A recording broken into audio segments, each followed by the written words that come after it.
The Whitmore family's monthly theater. At the sprawling Whitmore estate on the outskirts of Sonoma, family dinners had long since abandoned any pretense of being about family or food. They had evolved into a stage where each guest played their part in a carefully orchestrated spectacle of wealth and status. Vivian Lane knew the performance by heart. She took her seat as always near the grand stone hearth, her fingers curling around a glass of sparkling water, while her relatives paraded their success like actors seeking applause. Across the table, her cousin's performers, in this tired old script, wasted no time stepping into character. Tobias leaned back, draping his arm lazily across the back of his chair, as if the evening had already crowned him the victor. He held his wineglass high, ensuring everyone noticed the label before speaking. Just secured a horse, estate in Aspen. He announced, his voice dripping with practiced arrogance. Neighbors with the founder of that global tech giant. Can't remember the name. Doesn't matter. He's practically a walking ATM. Before anyone could respond, Florence chimed in. She snapped open her velvet clutch, producing her phone like it was a golden ticket. Amateur? She sighed dramatically. We just signed on a private villa in high-end Santorini, infinity pool sunset views. Tourists can't even get close to that coastline. Vivian suppressed the smirk that threatened to appear. If they only knew, the performance took a sharp turn when Aunt Lorraine's syrupy voice cut through the chatter like a knife gliding through ripe fruit. You've been awfully quiet tonight, Vivian. She observed the corners of her mouth tightening with practiced condescension. Tobias leaned in, wearing that mock-concerned look Vivian had seen too many times before. We were just talking about your living situation, he baited. And there it was, the line they had clearly rehearsed before she even arrived. Vivian set down her glass, folding her hands with deliberate calm. What about it, she asked, her voice steady. Florence leaned in sweetly and eyes gleaming. Oh, she purred. That tiny place you're renting in Seattle, on Pine Street, isn't it? Tobias chuckled softly, didn't realize people our age still rented. Vivian almost laughed. That tiny rental was the very first building she had acquired under Harbor and Finch Capital, a firm they had never heard of because she had built it quietly out of sight. What they didn't realize was that the building they mocked was hers. I like the neighborhood, she replied smoothly. Aunt Lorraine sighed dramatically, placing a hand over her chest as if Vivian had disappointed her yet again. You're 36, dear, Lorraine said with a soft pitying shake of her head. Isn't it time you stopped playing small? Bought something real. Something real, Vivian held back a grin. If only they knew about the $2 billion portfolio she had built, spanning apartment towers, commercial spaces, and most deliciously Whitmore Square, the luxury property they were sitting in at that very moment. Just 6 months ago, she had closed the deal through a private equity channel, so layered they would never trace it back to her. I'm doing just fine, she replied, her tone like silk stretched thin over steel. Tobias leaned closer, eyes narrowing. Bet you can't even qualify for a mortgage, he scoffed. Vivian. Let them believe it. Let them hold on to their delusions a little longer. They'd learn the truth soon enough when their lease renewal landed on their desks bearing her signature. Her father, silent until now, finally spoke. He swirled his glass without looking up. Let her be, Tobias, he murmured. Vivian made her choices. Not everyone's cut out for the spotlight. Lorraine sighed again, louder this time, as if Vivian's failure to marry a venture capitalist or start a lifestyle brand reflected on the entire family. They pictured her as a struggling property agent, barely making ends meet, showing dingy apartments to college students who couldn't afford better. What they didn't know was that Vivian Lane, the invisible disappointment of the Whitmore clan, was Harbor and Finch Capital, the quiet giant that had been buying up prime Pacific Northwest real estate while they wasted their breath on table talk. The real twist begins. Florence, never one to resist twisting the knife, leaned forward again with a glint of glee. Speaking of real estate, she cooed, did you hear about that massive buyout on Pine Street? Some big firm bought the entire block. Word is, your little apartment's next on the demolition list. Vivian's pulse didn't even flicker. Placed her glass down, controlled and unfazed. She was the buyer. And far from tearing the block down, she was preserving it, restoring its original charm, protecting the longtime tenants who had made it a community long before it became a target for greedy developers. But she kept her expression neutral, playing her part. Really, I hadn't heard, she replied softly. Of course you haven't, Tobias sneered. Deals like that are way over your head. Lorraine leaned in with fake sympathy. Well, if you get evicted, dear, the guest house is always open. Maybe this time you'll find someone with a proper last name to marry. Vivian tilted her head, letting a quiet smile stretch across her face. I'm perfectly happy where I am, she replied. Cool as ever, and so is my landlord. Florence barked a laugh. You can't hide in that tiny life forever, Vivian. The Lane name used to stand for something. Vivian leaned back, folding her arms. It still did more than they would ever know. The Lane name still carried weight, just not in the way the Whitmore family imagined. In industry circles, Harbor and Finch Capital had earned a reputation for ethical investments in tenant-first development. While the Whitmores raised communities for prestige, Vivian quietly rebuilt them, creating something that outlasted the headlines and the empty applause. But then her father's next words sliced through her reflection like glass. Actually, this dinner's not just for show, he announced, swirling his wine before setting the glass down. The board's concerned about the new owner of Whitmore Square. Vivian tilted her head, masking the sharp focus in her eyes. Harbor and Finch Capital acquired majority ownership 6 months ago. Her father continued. No one knows who they are. The board thinks it might be a foreign investor. Has to be. Tobias nodded immediately. These offshore tycoons love legacy real estate. If only they knew that the mystery owner they were so anxious about was sitting right here wearing scuffed boots and a second-hand blazer. Her father sighed, running a hand over his face. They've ordered a full audit, he added grimly. The room seemed to freeze. An audit would reveal everything: Tobias's embezzled funds funneled into his Aspen estate, Florence's designer wardrobe disguised as business write-offs, Lorraine's creative financial reports propping up the family's paper empire. Their carefully constructed world was about to collapse. Florence, in a last-ditch attempt to deflect, turned toward Vivian with sudden cheer. Maybe Vivian could help, she suggested brightly. She works in real estate. Maybe she knows someone at the management firm. And just like that, the family disgrace became potentially useful. Vivian smiled politely, masking the satisfaction brewing inside her. I mostly handle smaller projects, she replied smoothly. Nothing. On that scale, Tobias snapped, slamming his palm on the table. For God's sake, you can't even help your own family. Vivian bit the inside of her cheek to hide her grin. They had no idea just how helpful she was about to be. The next morning, Vivian stood in her office, the entire penthouse floor of a tower overlooking downtown Portland. Her assistant, Isla, entered briskly, holding a clipboard. The Whitmore Square board is assembled, Isla announced. Your family arrived early. They're already trying to sway the independents. Vivian smirked, glancing toward the glass table stacked with audit packets. The forensic team had uncovered more than she dared to hope: fraud, theft, manipulation. Everything documented. Isla hesitated at the door. Are you sure you want to go through with this? She asked softly. Vivian turned toward the window, catching her reflection. Gone was the old, thrifted cardigan. Today she wore a navy Altuzara suit, sharp-structured, undeniable. They need to learn, Vivian said firmly. Legacy isn't a free pass to abuse power. Isla nodded. The announcement goes live in 20 minutes, she added. Once it does, your identity won't be a secret anymore. Vivian reached for her leather briefcase. Let's begin the reveal. The boardroom fell silent the moment Vivian stepped through the doors. At the far end of the table, her family sat huddled together, visibly tense. Tobias was the first to break the silence. Who the hell are you? He demanded, his voice shaking. Vivian calmly placed her briefcase on the table, unclipping the locks. She looked each one of them in the eye as she spoke. I'm Vivian Lane, founder and sole owner of Harbor and Finch Capital, the company that owns this building, and several others your family illegally leveraged. Lorraine turned pale. Florence's face froze in shock. Her father's jaw clenched. And Vivian, he breathed, barely able to form the words. Vivian smiled coldly, sliding audit reports across the polished wood. Good morning, she greeted her, voice cutting through the silence. Shall we begin? Tobias shot to his feet, stammering. This is insane. You're just... Vivian cut him off with a single steady glance.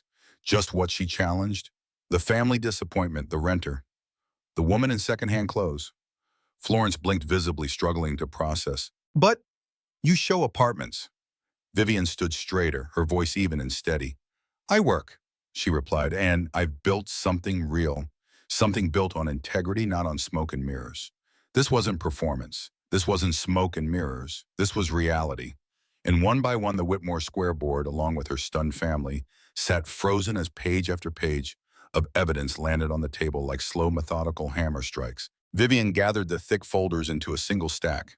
These, she announced, clearly, her voice echoing through the silent boardroom, contained detailed records of every misused dollar, inflated contract, and falsified expense. tied directly to Whitmore Square.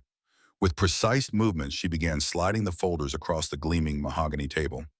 She paused and looked up, locking eyes with Tobias. Tobias, she called calmly. Would you care to explain the $2 million in fake roof repair? Cost money you funneled into your Aspen estate. Tobias's face drained of color so quickly that Vivian half expected him to collapse. She turned another page without flinching. And you, Florence, she continued, shifting her gaze.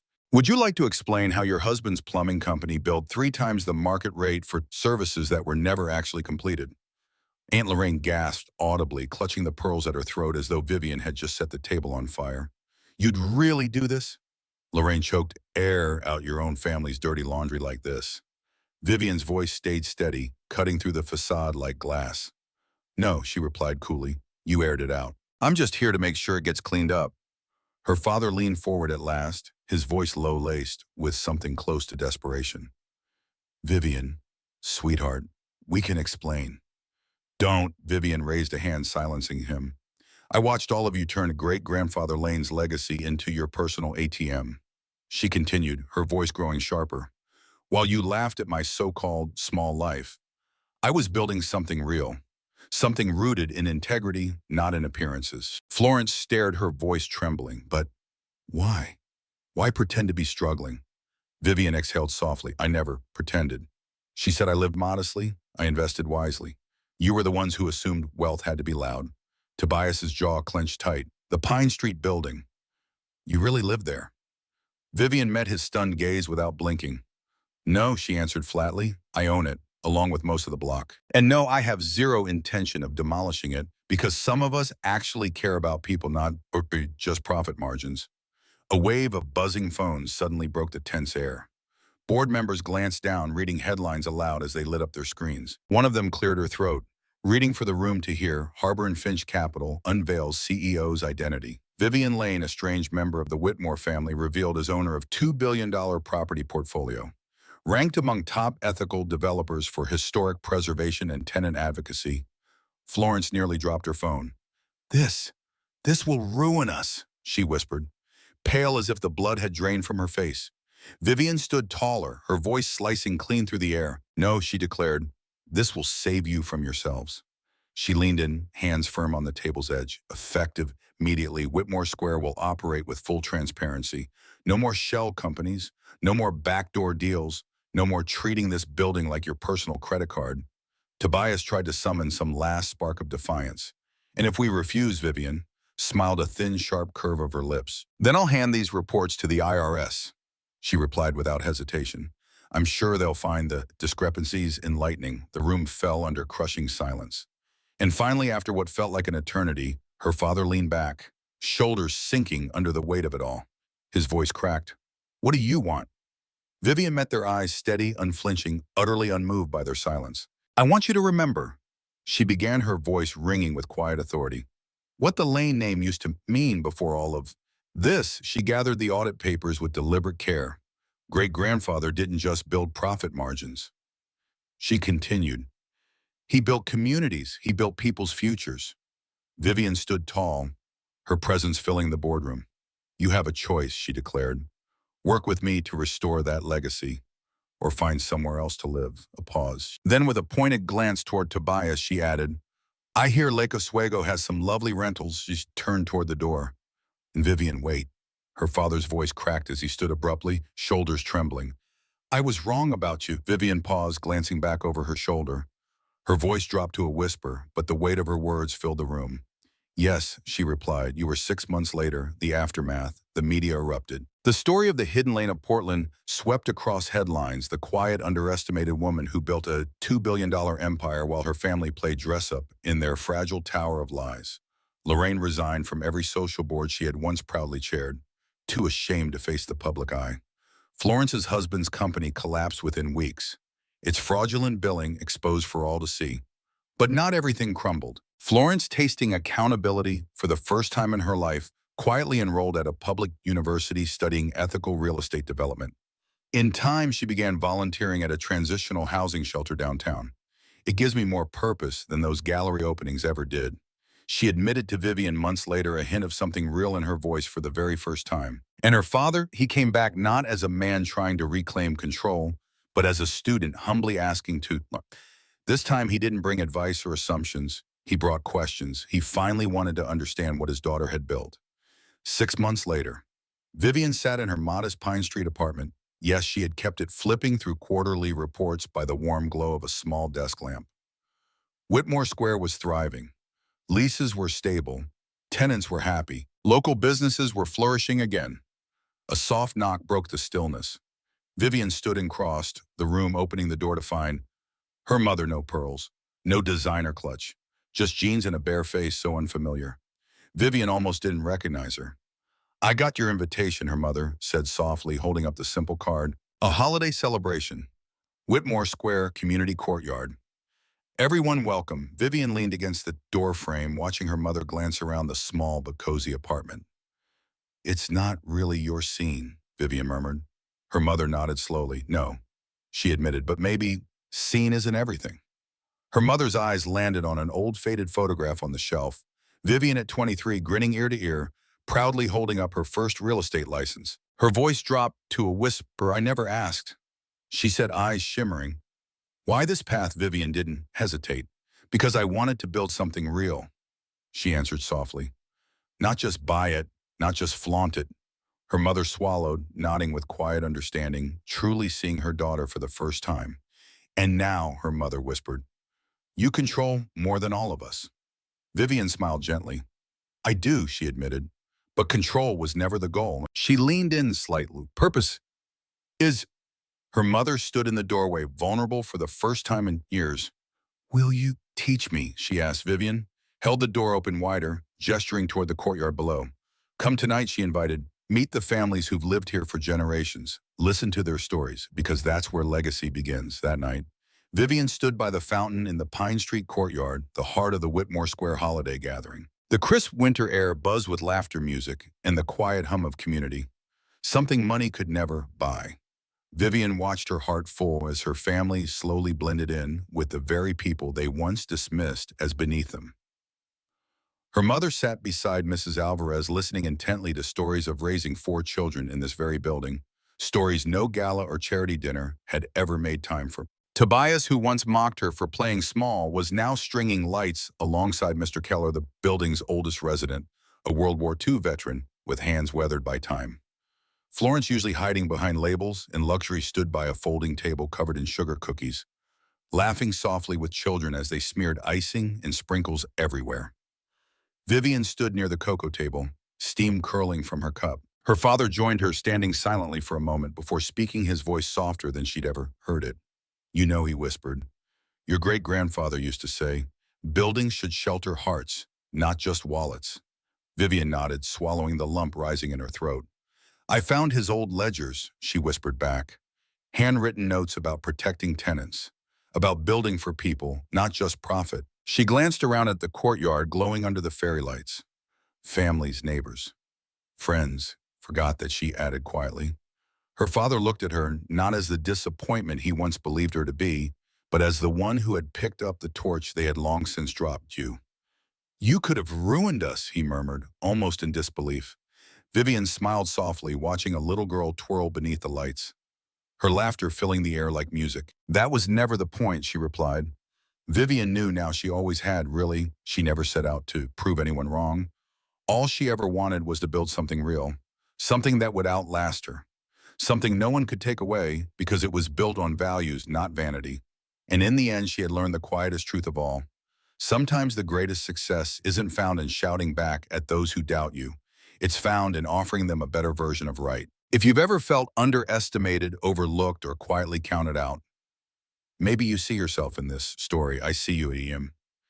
I'd love to hear from you. Tell me in the comments.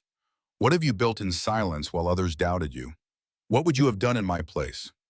Let's give each other credit for the quiet work, the late nights, the hard choices, the moments no one ever applauds. And if you're standing at a crossroads when the world expects nothing from you, remember this: you don't need permission to begin. You don't need applause to keep going. You just need purpose and consistency. The rest will come. If this story spoke to something deep inside you, subscribe to this channel. More stories are coming about resilience, redemption, and defining success on your own terms. Because legacy isn't what you inherit, it's what you create.